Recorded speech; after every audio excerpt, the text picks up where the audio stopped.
안녕하십니까, 비뇨기과 전문의 박성훈입니다.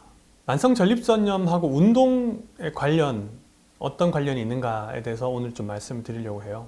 오랫동안 한 6개월, 1년, 2년 이렇게 고생하는, 2년 넘어가는 그런 만성전립선염은 실제 만성전립선염이 아닌 경우가 많아요.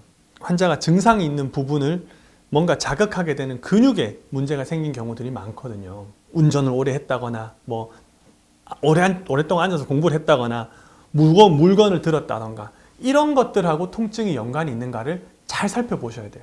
전립선이란 장기는 사실 몸 안쪽에 깊숙이 파묻혀 있는 거거든요. 쌓여져 있어요.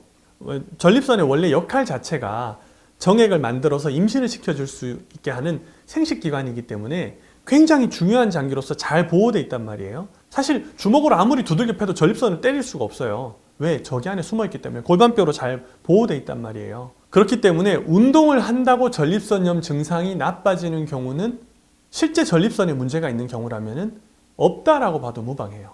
환자분이 병원에서 만성전립선염이라고 진단을 받았는데 그게 점점 잘 안 좋아지고 특히나 그게 내가 운동을 하고 나서 증상이 나빠진단 말이에요.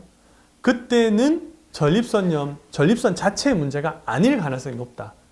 그걸 아셔야 돼요.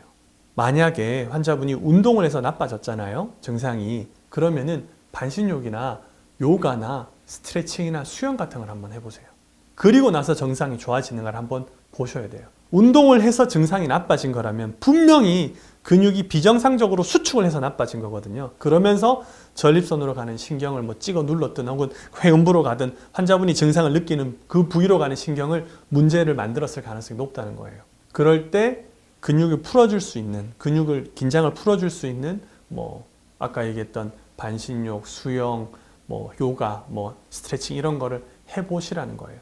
우리나라 의료 체계가 문제가 있는 것 중에 하나가 진단에 대해서 그렇게 큰 인센티브를 주질 않아요. 의사들에게 진료할 때 진단을 잘하는 거에 대해서 어떠한 행위료를 주지 않는다는 얘기입니다. 주로 치료를 하는 거에 대해서만 행위료를 주게 돼 있어요. 그러다 보니까 진단에 대해서 기계적으로 진단하게 되는 경우가 많아요.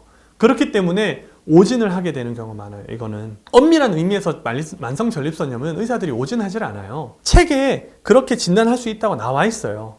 근데 책이라는 거는 사람이 만든 거예요. 교과서지만 그것도 사람이 만든 거고 아직까지 우리가 완벽히 인체대해서 모르는 내용을 가지고 그래도 최대한 모아가지고 교과서를 만든 거지만 그렇다고 그 교과서가 완전히 맞다는 건 아니에요. 교과서도 틀릴 수가 있어요. 교과서적으로 진료를 했다고 해서 환자한테 다 들어맞는 건 아니란 얘기입니다. 그런 식으로 진단이 됐을 가능성이 높다는 거예요. 그러니까 이 진단이 어긋날 가능성이 있어요. 환자가 실제로는 팔이 아픈데 우리는 손목이 아픈 건데 우리는 자꾸 어깨를 들여다보는 경우가 생길 수 있다는 얘기예요. 손목이 아픈 건 어깨를 아무리 들여다봐서 무슨 소용이 있겠어요. 그렇기 때문에 환자분의 진단이 제대로 맞는가 아닌가를 고민해 봐야 돼요. 그래서 환자분이 만성전립선염을 앓고 있고 그게 오래됐고 그렇다면은 굉장히 높은 가능성이 뭐냐면은 내 몸의 움직임에 따라서 무리하게 썼던가 혹은 특정한 자세를 했다던가 특정한 운동을 했다던가 하고 나서 증상이 나빠졌을 가능성이 높습니다. 그거를 알아야 말 그대로 진단이 제대로 돼야 환자분이 치료를 할 수 있는 길이 열리는 거예요. 잘못된 진단으로 아무리 가봐야, 말 그대로 남쪽으로 아무리 가봐야 우리가 서울을 못 가는 거랑 마찬가지예요. 내가 보고 있는 방향이 남들이 나에게 제시해준 방향이 잘못되었을 수 있다라는 그 가능성을 염두에 두는 것만으로도 한번 의심해 보는 것만으로도 환자분이 진짜 몸을 좋게 할 수 있는 그게 방향이 생기는 겁니다. 가능성이 생기는 거예요. 제가 하는 게 다 맞다는 얘기가 아니고 제 얘기가 다 맞다는 얘기가 아니고 그럴 가능성도 있기 때문에 한번 생각해 보시라는 겁니다. 사실 요가나 수영이나 스트레칭 이런 거 해서 돈 드는 거 아니잖아요. 몸에 해가 가는 것도 아니고 한번 해보세요.